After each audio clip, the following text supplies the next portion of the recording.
Hello, welcome back to my channel. This is Roshan Hansraj over. आज हम लोग बात करेंगे बिजनेस स्टडीज़ की चैप्टर 1 की और इसकी केस स्टडीज़ की।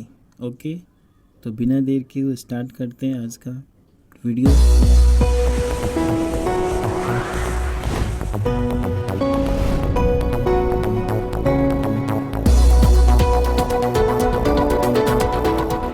तो ये जो कंटेंट है मैं दिखा रहा हूँ पूनम गांधी के बुक से लिया गया है। ठीक है, तो बात करते हैं। सबसे पहले जो टॉपिक था हमारा मैनेजमेंट के अबाउट, उसी से रिलेटेड कुछ केस स्टडीज़ दिए गए हैं। पहले तो एमसीक्यू है, तो एमसीक्यू आप लोग देख लो। पहला एमसीक्यू में दे रहा है कि management has to see that task are completed and goals are achieved with the least amount of resources at a minimum cost.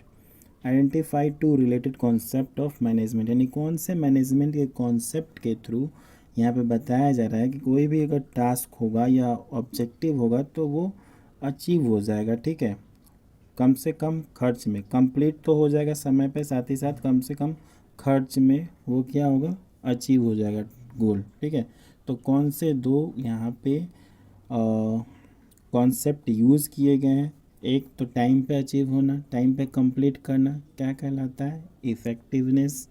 तो हमारा पहला जो यहाँ पे है कंप्लीटेड का, तो वो हो जाएगा इफ़ेक्टिवनेस। और दूसरा है कि कम से कम रिसोर्सेज का यूज़ करके क्या हो रहा है, टारगेट अचीव हो जा रहा है, दैट इज़ कॉल्ड इफ़िशियंसी। तो हमारा जो आंसर होगा इफ़िशियंसी एंड इफ़ेक्टिवनेस, यही दो हमारा कॉन्सेप्ट है जिसके माध्यम से ये जो मैनेजमेंट का यहाँ पे एक्टिविटी दिखा रहा है वो हो जाएगा। सेकंड पॉइंट, सेकंड क्वेश्चन है, पॉइंट नहीं। Successful organisation do not achieve their goals by chance but by a following deliberate process called, यानी कोई भी अगर सफल ऑर्गेनाइजेशन है, सक्सेसफुल ऑर्गेनाइजेशन है, तो वो केवल भाग्य भरोसे ही नहीं होता है। ठीक है, वो एक डेलिब्रेट प्रोसेस के थ्रू सक्सेसफुल हुआ रहता है, सक्सेस को पाया रहता है। तो उस प्रोसेस को क्या बोलते हैं, सिंपल सा क्वेश्चन है, मैनेजमेंट। मैनेजमेंट के प्रोसेस के कारण ही वो ऑर्गेनाइजेशन सफल हुआ रहता है। एक अच्छा मैनेजमेंट किसी भी ऑर्गेनाइजेशन को ऊंचाइयों तक ले जा सकता है। ठीक है, तो हमारा नेक्स्ट क्वेश्चन आता है, ड्यूरिंग द फेस्टिवल सीजन, यानी एक फेस्टिवल सीजन के दौरान एबीसी लिमिटेड है received a new order of 10,000 mobile phones. ABC limited को 10,000 मोबाइल फ़ोन्स बनाने का ऑर्डर मिलता है। ठीक है, फेस्टिवल सीजन के दौरान, वो भी कितने दिनों में, 10 दिनों में बना के इनको दे देना है। Failing which contract will be null and void, यानी कॉन्ट्रैक्ट फेल ना हो, ये डिलीवरी ऑन टाइम पे दे दें। तो ये चीज़ ध्यान में रखा गया है। To complete this production manager plan to outsource the production so that the order could be delivered on time, यानी यहाँ पे प्रोडक्शन मैनेजर के द्वारा प्लान किया जा रहा है कि कैसे इस टारगेट को अचीव किया जाए, 10 दिन में डिलीवरी दे दिया जाए बना करके। तो ये आउटसोर्सिंग के बारे में सोच रहे हैं। ठीक है, आउटसोर्सिंग सबको पता होगा, जब खुद से कोई भी टास्क है, ज़्यादा टास्क है, तो वो नहीं अचीव हो पा रहा है तो हम दूसरे की मदद ले सकते हैं। तो वही चीज़ यहाँ पे दूसरे की हेल्प के लिए सोच रहे हैं, प्लान बना रहे हैं मैनेजर, जो प्रोडक्शन मैनेजर है। द आउटसोर्सिंग रिजल्टेड, अब ये कर भी लिए हैं आउटसोर्सिंग का यूज़, तो रिज़ल्ट क्या मिला है कि इन इंक्रीज़ द कॉस्ट बाई 30%। अब आउटसोर्सिंग का यूज़ करके प्रोडक्ट तो तैयार कर लिए हैं, 10,000 मोबाइल, ठीक है, बना लिए हैं, लेकिन इफ़ेक्ट क्या दिख रहा है, रिज़ल्ट क्या दिख रहा है, तो रिज़ल्ट दिख रहा है कि जो कॉस्ट था वो 30% इंक्रीज़ हो गया है आउटसोर्सिंग के कारण। ठीक है, तो अब इससे रिलेटेड क्वेश्चन पूछेगा, do you think the production manager perform duties effectively and efficiently, क्या आपको लगता है कि जो ये प्रोडक्शन मैनेजर हैं वो उनका जो भी परफॉर्मेंस है यहाँ पे वो इफ़ेक्टिवली और एफिशिएंटली है कि नहीं है, यही बताना है। देखो भैया, टाइम पे तो टारगेट अचीव हो गया, 10,000 ये मोबाइल बनवा के दे दिए 10 दिन में। ठीक है, लेकिन हुआ क्या है, कॉस्ट बढ़ गया भाई, रेट बढ़ गया। ठीक है, रेट बढ़ गया यानी क्या हुआ, इफ़िशियंसी ख़त्म हो गई। इफ़ेक्टिवनेस तो है, यानी टाइम पे डिलीवरी हो गई है, 10 दिन में टारगेट अचीव हो गया है, तो इफ़ेक्टिवनेस है, लेकिन इफ़िशियंसी नहीं रही, इफ़िशियंसी ख़त्म हो गई। क्यों, क्योंकि यहाँ पे कॉस्ट इंक्रीज़ हो गया उसका, यानी खर्च ज़्यादा हो गया बनवाने में। ठीक है, नेक्स्ट क्वेश्चन की बात करते हैं, give any 2 points of difference between effective and efficiency. तो यहाँ पे 2 पॉइंट पूछ रहा है डिफरेंस का इफ़ेक्टिव और इफ़िशियंसी के बीच में। तो आशा करता हूँ ये तो लिख लोगे लोग आप बुक से याद करके मेमोराइज़ करके। जो भी डिफरेंसेज हैं इसके 2 डिफरेंस, आप पहला तो डिफरेंस इसके मीनिंग के अबाउट लिख देना, दोनों का क्या मीनिंग है, ठीक है। इफ़ेक्टिवनेस का मतलब क्या होता है, टाइम पे टारगेट अचीव कर लेना, वर्क कंप्लीट कर लेना। इफ़िशियंसी का मतलब क्या होता है, टाइम पे तो अचीव करना ही है, साथ में साथ मिनिमम रिसोर्सेज का यूज़ करना है, कम से कम खर्च में टारगेट को कंप्लीट कर लेना है, ठीक है। पहला डिफरेंस तो ये हो गया। दूसरा डिफरेंस जो होता है इसका ऑब्जेक्टिव हो जाएगा, यानी उद्देश्य क्या।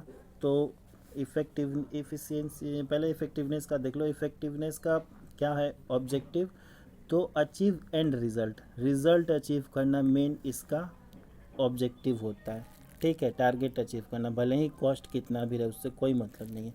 जबकि इफ़िशियंसी का ऑब्जेक्टिव क्या होता है, कॉस्ट बेनिफिट दिलवाना, यानी मिनिमम कॉस्ट में टारगेट अचीव कर लेना, ठीक है। तो यही 2 बेसिक डिफरेंस है, यहाँ पे आप लोग लिख लेना।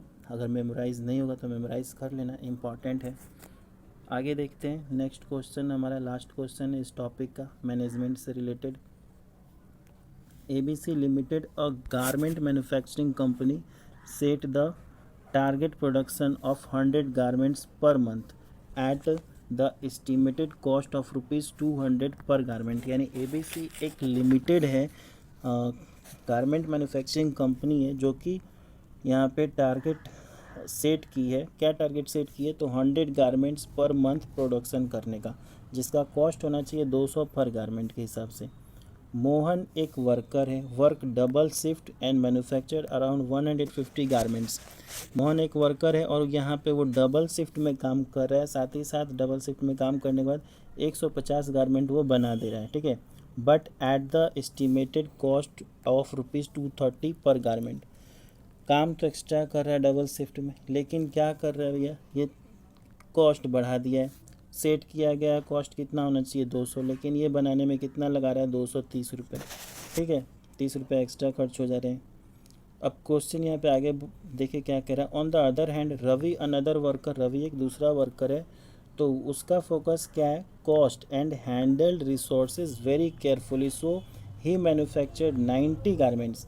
यानी रवि एक वर्कर है जो कि इसका मेन फोकस रहता है कॉस्ट बेनिफिट दिलाने पे, ठीक है। कम से कम रिसोर्सेज का यहाँ पे खर्च करके ये ज़्यादा आउटपुट दिलाने के चक्कर में, तो ये क्या कर रहा है 90 गारमेंट्स बना रहा है, लेकिन कॉस्ट कम रख रहा है, ठीक है। But at the estimate of cost 190, 200 का टारगेट, 200 रुपीज़ का मिनिमम ये एक्सपेंडिचर सेव मतलब सेट किया गया था कि 200 रुपये खर्च होंगे एक बनाने में। लेकिन ये जो रवि है कितना खर्च कर रहा है 190 रुपये, और कितना बनाया है 90 गारमेंट्स बना रहा है, ठीक है। कह रहा है थर्ड वर्कर भी है एक, जो कि maintain the balance and achieve target of 100 garments. जो तीनों में से थर्ड वर्कर है, ठीक है। पहला यहाँ पे था जो डबल शिफ्ट में काम कर रहा था मोहन, दूसरा है रवि, और तीसरे का यहाँ पे नाम नहीं दिया है। तो थर्ड जो वर्कर है वो बैलेंस वे में काम कर रहा है, जितना टारगेट है 200 बना 100 गारमेंट्स बनाने का, वो भी 200 रुपीज़ के खर्च पे, तो उतना ये बना ही दे रहा है, ठीक है।